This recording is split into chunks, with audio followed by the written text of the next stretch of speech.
What's up everyone, it's Garrett, and I hope you guys are happy to see me upload from once in a few weeks. Now this tutorial is going to be talking about Mascot branding or Sporty logo branding, whatever you guys want to consider these logos. I consider mascots. They're used for esports, for regular sports. Some people even use them for personal logos like I did it before.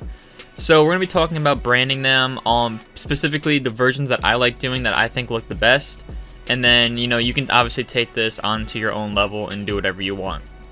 So the reason behind this whole entire video I'm going to be talking about is I see on Behance, I see on Twitter, I see pretty much everywhere that people are branding their logos a little bit awkwardly. They don't look as clean as they could be. For example, they use too much color, or nothing actually makes sense.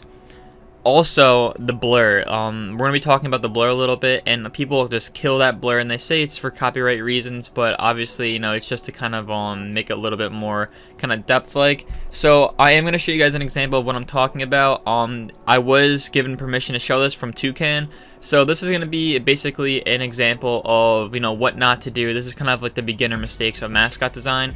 As you can see, there's a lot of different colors going on. The logo in the background is just faded. You can see too much of it in certain areas.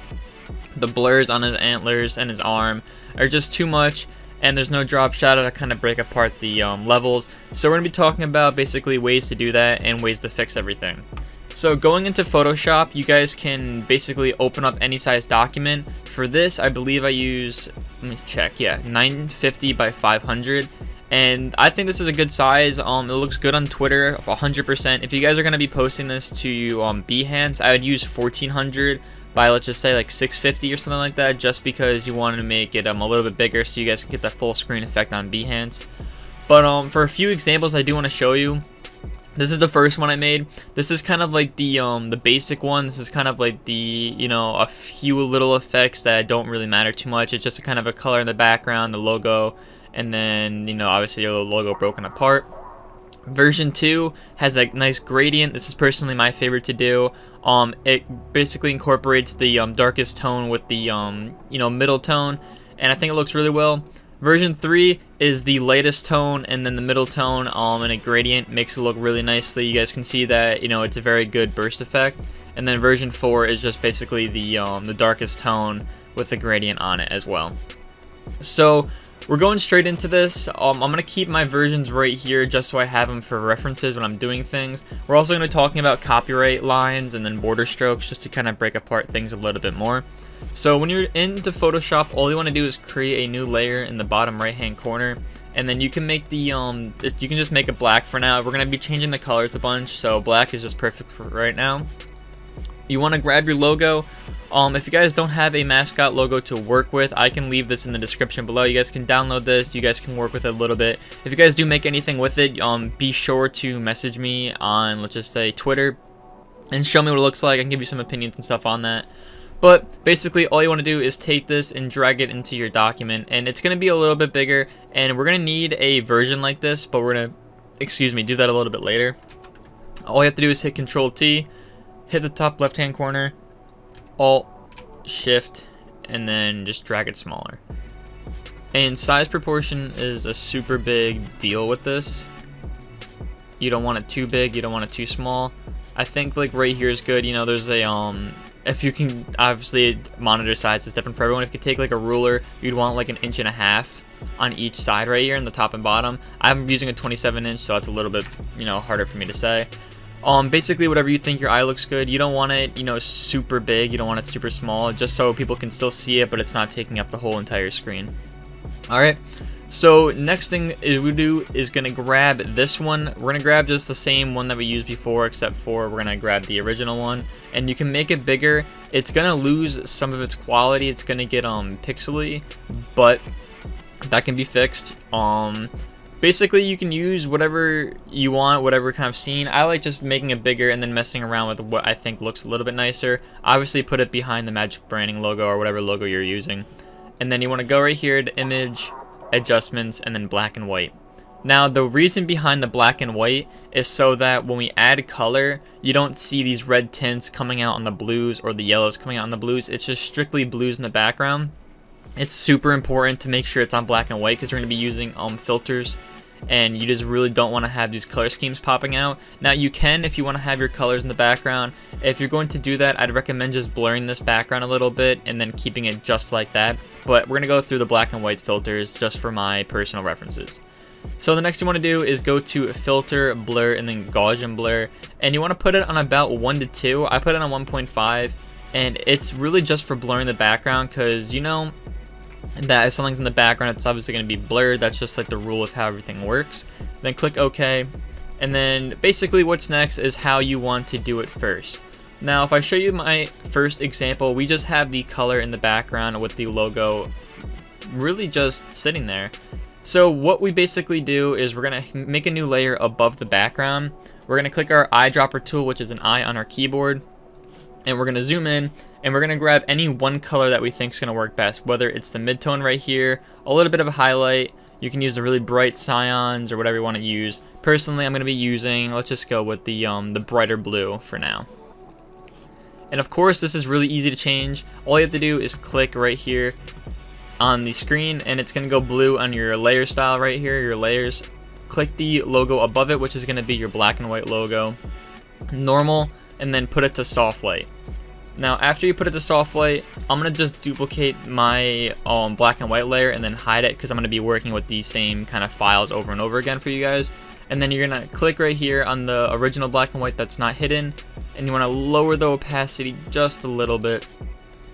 Hit E on your keyboard. You're going to grab a eraser, probably a size like 400 or maybe a little bit less, maybe like around 380, and a hardness of 0. And you want to click about 3 or 4 times behind your logo to kind of create a cast effect. And then just basically click around the corners a little bit, not too much because this is a very simplistic style. And then you're going to click your logo, right click, go to blending options. You're going to click drop shadow. If this doesn't pop up, all you have to do is click effects and then click drop shadow. It's going to be the bottom one. And then for settings, this is what I personally use. It's on 83 opacity, my distance is 5, spread 0, and size 24. Click enter, and then here you go. Now, like I said, this is the very basic one. This doesn't really have a lot going on. And we can do a few other things. We can basically duplicate the background layer. This is going to be the blue color or the black. Bring it to the top. Go to your fill in the top right hand corner and bring it to 0. Right click blending options and then go to stroke and put an inner stroke of 1 on it. Make a new layer in the bottom right hand corner. You're going to hold shift on your keyboard and you're going to click that blue square again. You're going to click that one that you just add the stroke to, so your new layer and the stroke is, you know, basically in the same grouping. And you're going to hit Control E on your keyboard. Now Control E is to merge things, and then you're going to do the same thing. You're just going to hit Control T and then hold shift and then basically make it a little bit smaller, and then put this to soft light as well. Grab your eraser and then just click in a few spots. So this is kind of the basic side, number 1. And if you do want to add a copyright line to it like this one, we do want to talk about, you know, how to do it. So obviously it's going to be a little bit more difficult. Now these, I personally like doing dotted lines. If you don't have dotted lines to use, what you can use is basically a rectangle. So we're going to go right ahead and grab a white rectangle. If you just hide onto your tool shapes, rectangle will pop up, and make a very skinny rectangle. And you can use a line tool, but the rectangle tool makes it a little bit thicker. And then let's just say we're going to make it just like this. Now if you do have Photoshop CC, you're going to see I have markers that tell me exactly the width of everything apart. This is really helpful just because I personally cannot eyeball that as well. Sometimes they don't do it, but it's very helpful.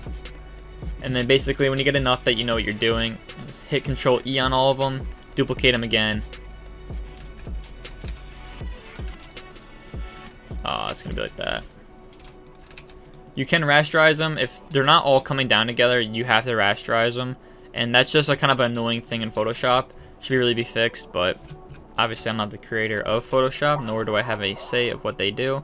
And basically you're making these big scan lines, and some of them might have a little bit of mess up in them. All you have to do is take your one tool and just cut them out.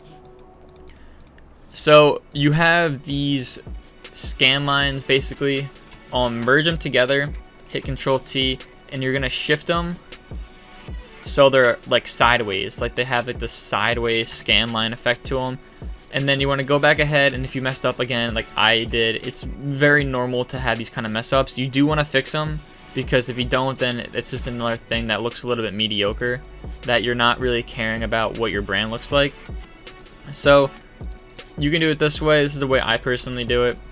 And then you're going to duplicate it, hit control, or hit edit, transform, and then flip horizontally. And then you're going to have all of these, and then you're going to hit control E on all of them, and then lower the opacity.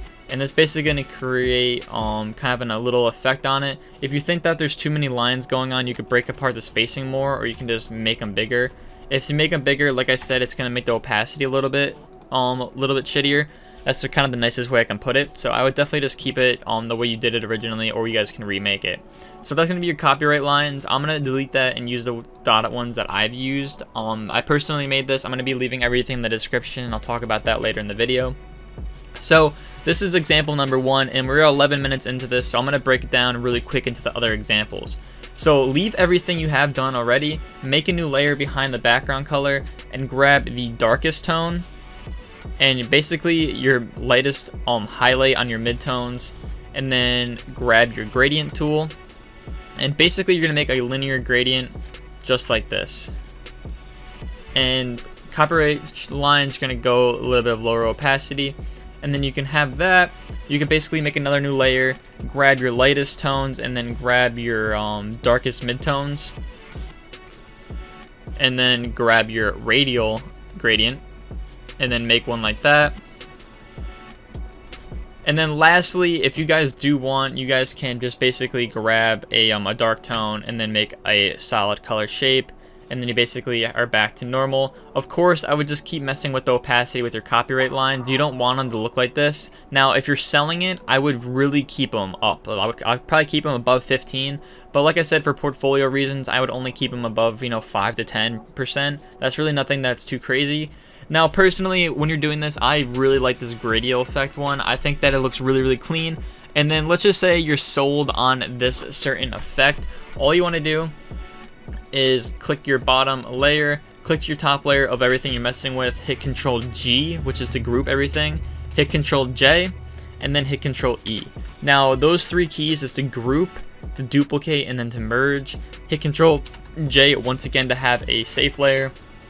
Go to blur, Gaussian blur. Like I said, 1.3 is fine for this effect as well. Hit E on your keyboard to get the eraser that we've been using, and you're going to do a big circle effect around the logo.